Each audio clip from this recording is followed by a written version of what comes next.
y'all doing today? Welcome to Crafts by Felicia. I'm so excited today. I'm participating in the Farmhouse DIY Challenge. It is hosted by Heidi Sumbol over at Happily Thriving Heidi. So after this video, hop on over to her channel and check out all the extremely talented ladies that are here on YouTube. I will post a link to Heidi's channel as well as the link to the playlist in the description box below. Guys, I am so ecstatic about the DIY project that I have for you all today. I just love the way it turned out, and I have really been enjoying using it. So all right, YouTube crafters, grab your hot coffee or your sweet tea and your paint, and let's get crafty. We are on a mandatory lockdown. We can only go to the grocery store or to work if we're essential. So I took a look at what I have on hand that I can use for this Farmhouse DIY challenge. I'm going to use these two bifold doors in a queen size headboard. I bought these two bifold doors at the thrift store back in February for $10, and the headboard was free. The first thing that I'm going to do is to remove the door handles and the hinges. Then I clean the doors and the headboard.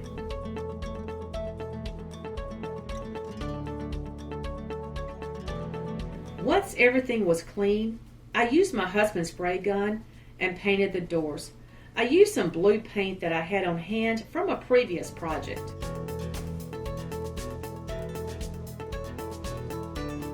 I painted 2 coats on both sides of the door and the edges, allowing each coat to dry in between.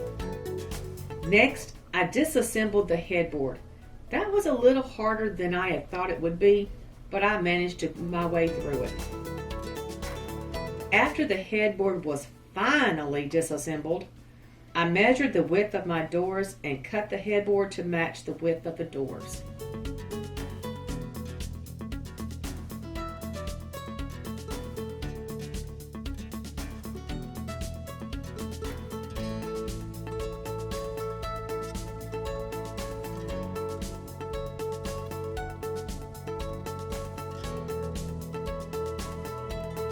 I traced the curve from the cut-off piece of the headboard so that I will have a matching radius on both ends of my headboard.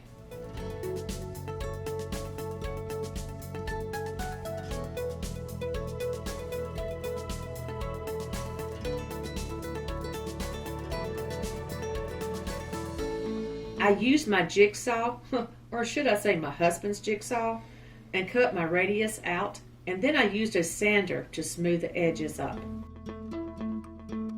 Next, I took the 2 posts from the disassembled headboard and I cut them down to about 32 inches.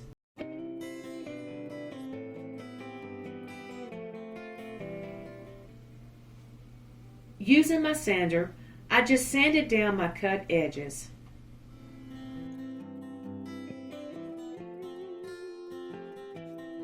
Next, I measured each side to get my leg spacing even, and I also measured for my skirt pieces.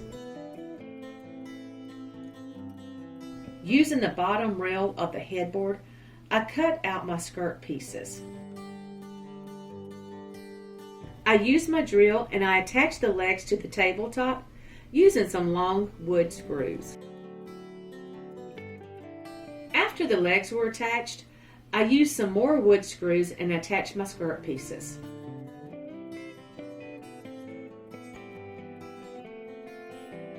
Next, I cut 2 ears off the scrap end of the headboard to use as brackets to attach the table to the bifold doors.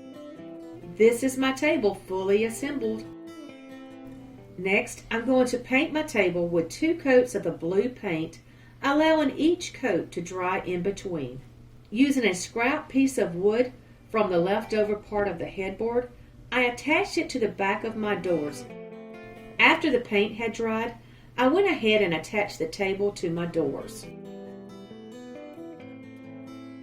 Guys, I really love the way my pot and bench turned out. Nothing says farmhouse to me like driving up to a house and seeing all the pretty ferns and flowers hanging from the porch. I can't wait to get started using my potting bench for my flowers.